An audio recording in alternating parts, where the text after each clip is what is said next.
மறுபடியும் செய்ப்போம்.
அந்த பொருளோட அடர்த்தியும் அந்த திரவத்தின் அடர்த்தியும் ஒப்பிடும் போதுதான் அது நிர்ணயிக்கப்படுகிறது. ஒரு பொருளின் அடர்த்தி என்பது ஓரளவு பருமனின் அப்பொருள் பெற்றுள்ள இதை என வரையறுக்கிறது. அடர்த்தி அதிகமான பொருட்கள் மூழ்கும், அடர்த்தி குறைவான பொருட்கள் மிதக்கும். ஏன் அடர்த்தி அதிகமாக உள்ளதால் அது மூழ்கும். தேனை விட அடர்த்தி அதிகம் உள்ளதால் நீர் அடர்த்தி குறைவாக உள்ளதால் நீரானது மிதக்கும். அதை விட அடர்த்தி குறைவாக உள்ளதால் எண்ணெயானது மிதக்கும்.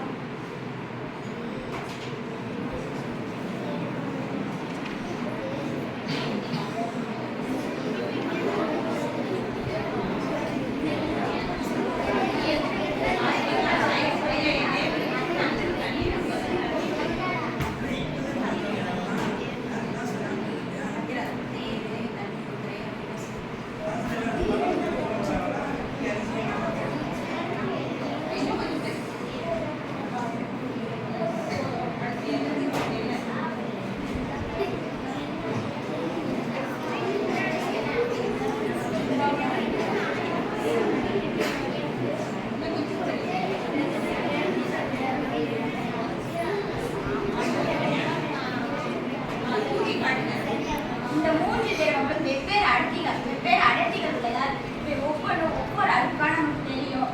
இதுல தேனை விட அடர்த்தி ஆணிக்கு அதிகம் உள்ளதால் அது தேனில் மூழ்கிவிடும். ஆனால் தேனை விட அடர்த்தி குறைவாகவும் தண்ணியை விட அடர்த்தி அதிகமாக உள்ளதால் பஞ்சானது அதில் மிதக்கும்.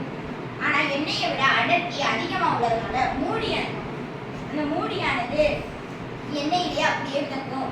இந்த செயல்பாட்டின் மூலம் அடர்த்தி அதிகமான பொருட்கள் மூழ்கிவிடும், அடர்த்தி குறைவான பொருட்கள் மிதக்கும் என்ற சோதனை மூலம் தெரிஞ்சுக்க முடியும்.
Amoeba, Paramecium, and Euglena. Locomotive organ of amoeba is pseudopod. Locomotive organ of Paramecium is cilia.